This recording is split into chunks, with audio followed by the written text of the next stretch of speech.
sur History BD, je suis Sandrine et aujourd'hui on se retrouve donc pour une nouvelle vidéo. Alors vous inquiétez pas, on est toujours habillés pareil, mais on fait les vidéos à la suite. On change pas. On n'est pas des gros dégueulasses.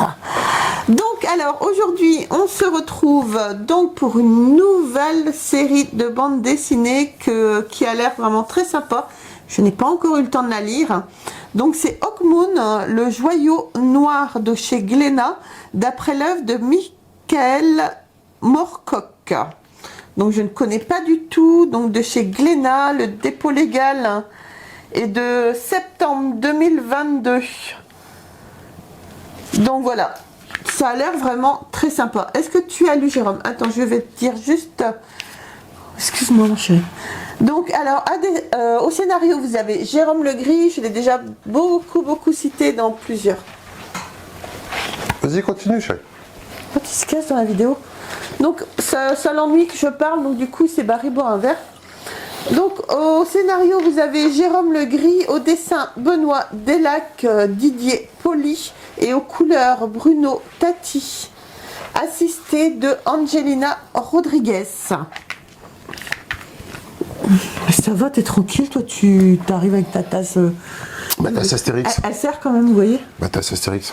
On a intérêt de sortir celle-là. Si vous n'avez pas vu la vidéo, vous pouvez pas comprendre. T'es sérieux? Pardon. Bah ouais.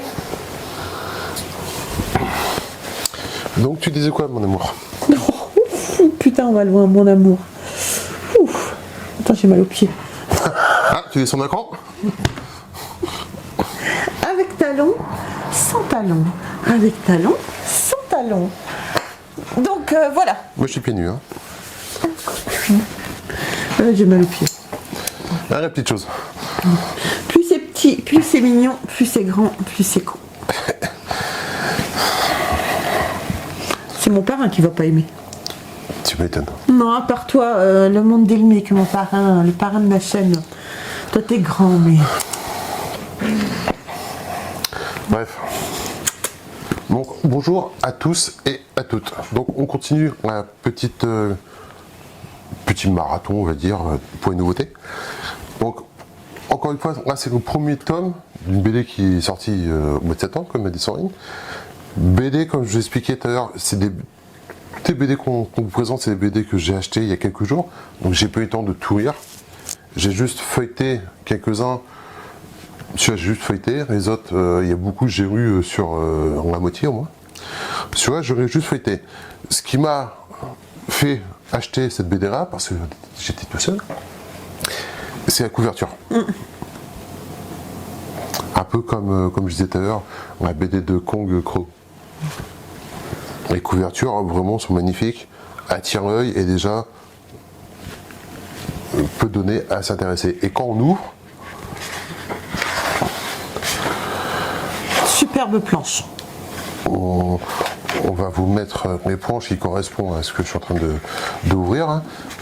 Mais bon, là, les premières planches, on est sur quelque chose d'assez sympathique quand même. Quoi. Violence, sang, moi, tout ce que j'adore. Donc je pense que je vais bien aimer cette BD. Donc on sait déjà qu'on est sur le territoire français, qu'on est à l'époque du Moyen-Âge. Donc voilà, moi c'est une époque que j'aime beaucoup dans ce genre de BD. Généralement, ils arrivent à créer des histoires et assez sympas.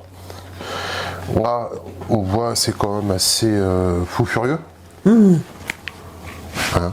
c'est quand même assez fou furieux, quand même assez un peu de sang, un petit peu de sang. Un petit peu, trop rien. Un petit peu violence, un petit peu. Pas du tout pour les enfants. Non, c'est pas du tout pour les enfants. Voilà, on s'aperçoit donc les dessins, très beaux dessins. La façon d'avoir créé, pas la façon d'avoir créé, mais la construction et la mise en place au niveau des planches change un peu.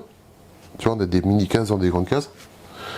Donc la construction de la BD a l'air assez sympathique. Les dessins sont très sympas. Pareil, le travail des coloristes est encore une fois à mettre en avant. Même si je suis un fan des planches originales, n'oublions pas, j'apprécie beaucoup aussi les BD couleurs et il faut savoir mettre en avant le travail des uns et des autres. Oui, carrément. Alors, la petite particularité dans cette BD-là, c'est qu'il semble avoir mêlé, donc à l'époque du Moyen-Âge, il semble avoir fait un peu comme d'autres font, mêler un peu le côté un peu fantasy, fantastique. Oui. Et d'après ce qu'on peut voir, Ça a réussi. ça a réussi. Hein. Complètement. Donc, De toute façon, je vais vous narrer un petit peu l'histoire. Et puis, comme ça, on va vous mettre les petites planches en même temps pour que vous puissiez vraiment voir ce dont on vous parle. Allez, on se retrouve tout de suite après ça. tenez, maîtresse, narrez-nous votre histoire. Il est con. Mais oui, mon servant, il n'y a pas de souci. Allez, on se retrouve tout de suite après. Notre monde n'est plus. La tragédie millénaire et ses pluies de mort ont laissé la place à un Moyen-Âge furieux, matiné de technologies primitives et d'étranges magies. Des temps épiques et sombres qui voient tomber les derniers grands d'Europe sous la coupe implacable de l'Empire ténébreux. Les Grands Bretons, ce nom résonne depuis des décennies dans tous les territoires d'une Europe dévastée, le nom d'un empire cruel dont le monstrueux roi-empereur Huon impose sa domination grâce à la force d'une science dégénérée. Même la puissante cité de Knoll vient de céder sous les coupes de l'ennemi.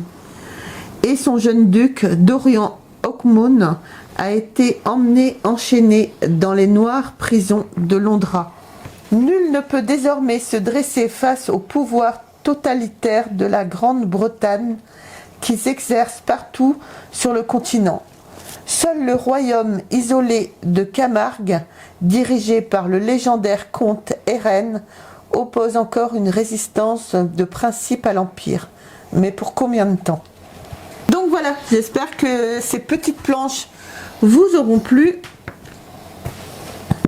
Qu'as-tu pensé de ma narration, mon chéri ? C'était magnifique. J'en ai encore des frissons partout. C'est vrai, Ouais, ça se voit. magnifique. Ça se voit.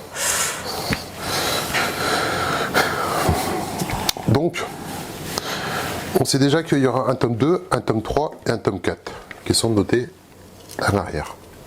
Chérie ? Je crois que t'es parti. Tu me vois ? Tu me vois plus. N'importe quoi.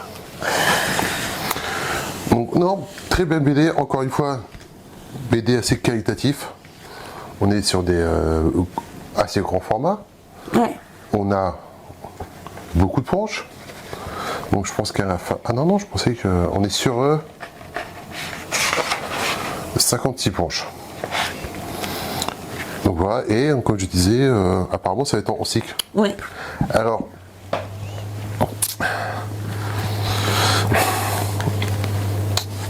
comment dirais-je ? Quand on voit qu'il y aura les tomes 1, tome 2, tome 3, tome 4 apparaître, apparemment ça a une importance pour certaines personnes. C'est alors je parlais l'autre jour avec quelqu'un qui en fin de compte qui a une passion pour la bande dessinée que je savais pas non plus, c'est Christophe, mon frère d'Eric, qui se reconnaîtra, que j'embrasse beaucoup, que tu sais que j'adore ce petit. Bref, et en fin de compte il est fan de BD aussi.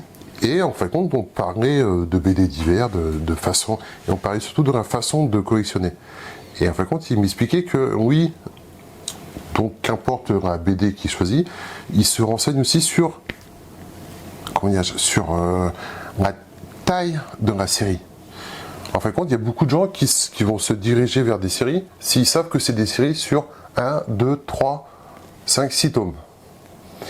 S'ils ne savent, en fin de compte, s'ils ont peur que la série soit trop grande, comme on va dire... Pour les elfes.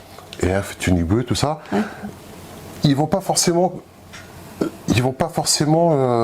se mettre à acheter cette BD-là, cette série-là, parce que en fin de compte, la série est trop grande. Donc, encore une fois, comme on disait tout à l'heure, tout est une question d'argent et une question de place et d'argent. C'est les deux facteurs des collectionneurs. Et en fin de compte, si ils se mettent à collectionner par exemple une grande série, comme les Tuniques Bleues, comme les Elfes, comme les autres, en fin de compte, ils savent très bien que ça va les freiner, arriver un moment pour autre chose. Ouais. Oui, bien sûr. Alors que si ils savent que par exemple cette série-là, elle va sortir en 5 albums, ils se disent, bah voilà, en 5 albums, j'aurai la série complète, je pourrais passer à autre chose. D'accord. Je ne serai pas bloqué. D'accord. En fin de compte, moi, moi, je fais pas attention. Moi, j'ai jamais fait attention à ça. Je devrais peut-être d'ailleurs. Mais. Nous, c'est feeling. Voilà. Voilà, moi, je me regarde pas. Moi, je suis presque l'inverse. Si à la BD, il n'y a qu'un tome ou deux, c'est même pas sûr que moi j'apprenne. Voilà. Si je l'apprends, c'est par hasard, parce que je ne m'en étais pas aperçu. Mais moi, je suis plus sur des grandes séries, quoi. Mais voilà, après, comme quoi, il y a plusieurs types de collectionneurs. Et c'est une remarque qui m'a fait, qui m'était jamais venue à l'esprit. Donc, merci à lui de m'avoir donné ce petit renseignement. Ouais, et merci Christophe de nous suivre. Donc, pour info, c'est une BD qui coûte dans les 15 €. Ouais. Prix classique pour ce type de BD. On aurait pu aimer un tarif un petit peu en dessous. Comme c'est le premier numéro, ils n'ont pas. Ouais. Par exemple, la série des elfes dont on parlait juste avant. En fin de compte, ils sont arrivés au numéro 30. Donc en fin de compte, c'est une série qui marche, c'est une série qui marche, qui est posée, tout ça. Là, c'est le premier, ils auraient pu faire un petit geste. Ouais, je trouve aussi. Ça fait un peu cher. 15 € pour une BD à découvrir. Ouais, mais c'est vrai que je trouve que tout ce qui est Soleil, Glénat, Dargo, par rapport à Bambou, se permettent des prix un petit peu plus excessifs. Après, on n'est pas sur les mêmes formats. Hein, on n'est pas sur les mêmes formats, mais il y a quand même une différence avec les BD de Bambou qui sont à 10, 11 €, pas plus, quoi. Je suis désolée. Bah oui, mais déjà, niveau taille, hein. Ouais, si tu veux. Bah, tout ça, il faut me payer aussi, la matière. Ouais, c'est ça, c'est sûr. Bon, le prix ne justifie peut-être pas la différence de prix, mais ça peut être un début d'explication. Après, c'est vrai que je pense que que des planches comme ça demandent peut-être plus de travail au niveau du dessin, du coloris. Bien sûr. Après, je suis pas expert, hein, mais bon. Moi, je pense que c'est une BD qui aurait dû sortir dans les 13 €. Ouais, plus. Prix découverte, on va dire. Et la deuxième, troisième, la 15, quoi. Ouais. Donc voilà. Encore une fois, une BD à découvrir. BD pour Noël. Il va vous la sortir. Ah non, mais vous inquiétez pas, il reste plus que normalement que 2 nouveautés. Donc il va arrêter. Ah non, il y a plus, on a oublié de mettre. Bon, allez, 3. Il y a Lucky Luke. On a oublié de mettre. Ah oui. Et donc il va arrêter de vous dire BD pour Noël. Donc voilà les amis, j'espère que vous aurez aimé cette vidéo sur Hawkmoon, superbe BD que moi j'ai très hâte de lire, et je vous donnerai mon avis à la limite dans les prochaines vidéos si on n'oublie pas. Donc voilà, alors surtout on n'oublie pas, on s'abonne, on like, on nous rejoint sur les réseaux sociaux Facebook, Instagram et TikTok, et on se retrouve très vite, hein, parce qu'on va suivre. On se retrouve très vite pour une prochaine vidéo. Je vous embrasse très fort les amis. Surtout n'hésitez pas à nous laisser des commentaires, ça fait toujours plaisir. Gros bisous à vous, à bientôt, bye. Au revoir.